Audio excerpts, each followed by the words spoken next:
ختم نبوت کے لحاظ سے بھٹو جیسے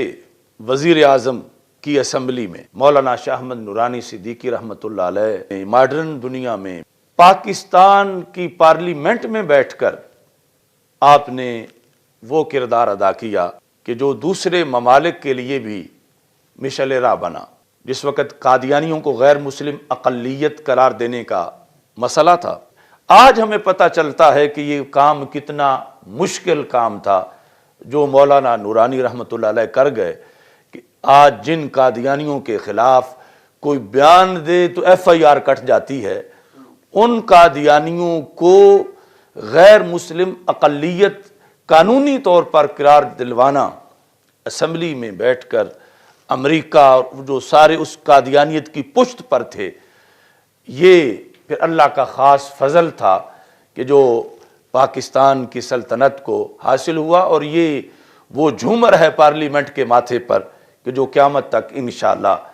شرف کا ایک تمغہ رہے گا اس پارلیمنٹ کے لیے کہ رسول پاک صلی اللہ علیہ وسلم کی عزت و ناموس کے لیے اس پارلیمنٹ نے اتنا بڑا کردار ادا کیا۔ ذوالفقار علی بھٹو نے مولانا شاہ احمد نورانی صدیقی رحمۃ اللہ علیہ سے کہا، کیونکہ ظاہر ہے کہ یہ جو نام نہاد سیاسی ہیں محض ووٹ کے مرید، ان کے نزدیک سب سے اہم چیز ووٹ ہے اور سب سے بڑی مجبوری ان کی ووٹ ہے، اور ووٹ انہوں نے ہر کسی سے لینا ہوتا ہے، اور اگر کسی بھی طبقے کو وہ ڈیمیج کرتے ہیں تو ان کا ووٹ بینک خراب ہوتا ہے۔ بھٹو نے یہ بڑی کوشش کی کہ یہ قادیانیوں کو غیر مسلم قرار دینے والی بحث اسمبلی میں نہ چھیڑی جائے۔ اس نے نورانی صاحب کو یہ باور کرانے کی کوشش کی اور قائل کرنے کی کوشش کی کہ آپ ٹھیک ہے، آپ کا ایک مسلک ہے، ایک عقیدہ ہے، ایک نظریہ ہے، تو اس کے مطابق آپ پارلیمنٹ سے باہر مدارس میں، مساجد میں ان کو جو کہتے ہیں کہتے پھریں، لیکن یہ پارلیمنٹ کے اندر آپ یہ بحث نہ لائیں۔ یہ فتوے دینا کہ فلاں کافر ہے، فلاں کافر ہے، یہ مسجد کا کام ہے، یہ مدرسہ کا کام ہے، یہ پارلیمنٹ کا کام نہیں۔ یعنی یہ اس وقت بھٹو کی دلیل تھی، اور آج تو ہمیں کہتے ہیں نا کہ یہ مسجد کا بھی کام نہیں، لیکن اس وقت ابھی بھٹو کی سوچ یہ تھی کہ مسجد میں کہہ لو، مدرسہ میں کہہ لو،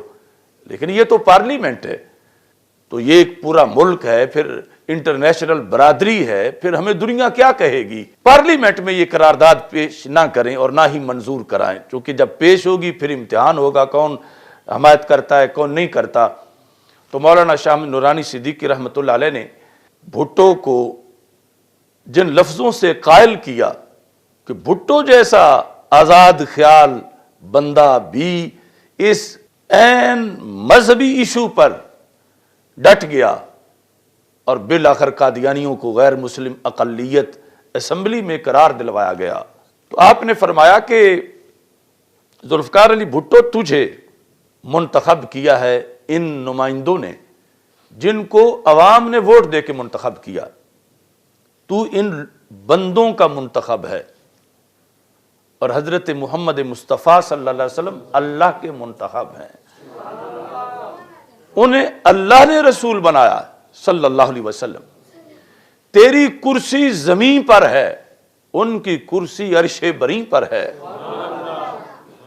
اب تو اس ملک کا منتخب وزیر اعظم ہے۔ اگر کوئی بندہ آج اسلام آباد میں اپنی کرسی رکھ کے بیٹھ جائے اور کہے میں بھی وزیر اعظم ہوں، تو آپ یہ کہو گے کہ کہتا پھرے کوئی بات نہیں، یا اس پر آپ کوئی ایکشن لوگے؟ اس نے کہا میں ایکشن لوں گا، میں منتخب ہوں، پوری قوم نے مجھے منتخب کیا ہوا ہے، اور میرے ہوتے ہوئے جو کہے کہ میں بھی وزیر اعظم ہوں تو میں کہوں گا، بولوں گا۔ آپ نے فرمایا کیا بولو گے؟ کہنے لگا میں کہوں گا یا تو یہ بندہ غدار ہے یا پاگل ہے، ان دونوں میں سے ایک بات ضرور ہے۔ تو مولانا شاہ احمد نورانی نے فرمایا تجھے لوگوں نے منتخب کیا، ختم نبوت کے منصب اور خاتم النبیین کا مرتبہ ہمارے آقا صلی اللہ علیہ وسلم کو اللہ نے دیا، اب تو ایک چھوٹی سی کرسی والا کہتا ہے کہ میرے ہوتے ہوئے اگر کوئی دوسرا کہے میں بھی وزیر اعظم ہوں تو وہ یا تو پاگل ہے یا غدار ہے۔ تو فرمایا ہم تو اس سے کوئی اور فتویٰ نہیں لینا چاہتے، یہی پوچھنا چاہتے ہیں کہ حضرت محمد مصطفیٰ صلی اللہ علیہ وسلم کے ہوتے ہوئے کوئی اور کہے کہ میں بھی نبی ہوں تو کم از کم اسے اتنا تو کہہ دو جتنا اپنی وزارت عظمیٰ کے لحاظ سے اپنے مخالف کو کہہ رہے ہو۔ تو اس نے کہا ہاں یہ تو میں کہوں گا کہ سرکار دو عالم صلی اللہ علیہ وسلم کے ہوتے ہوئے جو کہے میں بھی نبی ہوں وہ پاگل ہے، وہ غدار ہے۔ تو آپ نے فرمایا یہی ہم تحریک چلا رہے ہیں، یعنی حضرت محمد مصطفیٰ صلی اللہ علیہ وسلم خاتم النبیین ہیں، اور آپ کے ہوتے ہوئے یہ کانا دجال یہ کہتا ہے میں بھی نبی ہوں، اور پھر یہ لوگ اس کی تبلیغیں کرتے پھر رہے ہیں۔ یہ ہے ہمارا ان سے جھگڑا۔ اس طرح یعنی وہ جو ایک بہت بڑا مذہبی فریضہ تھا اس کے لیے مولانا شاہ احمد نورانی صدیقی رحمۃ اللہ علیہ نے بھٹو کو قائل کیا، تیار کیا، پھر اٹارنی جنرل کو تیاری کروائی، پھر اسمبلی کے اندر اسمبلی کے باہر یعنی پورے ملک میں دورے کیے، اور اس طرح کر کے وہ تاریخی کام اللہ تعالیٰ نے ان سے کروایا کہ جس دن سے وہ ہوا اس دن سے آج تک یورپی یونین کا کوئی بھی وفد آئے پاکستان میں یا یورپی یونین کا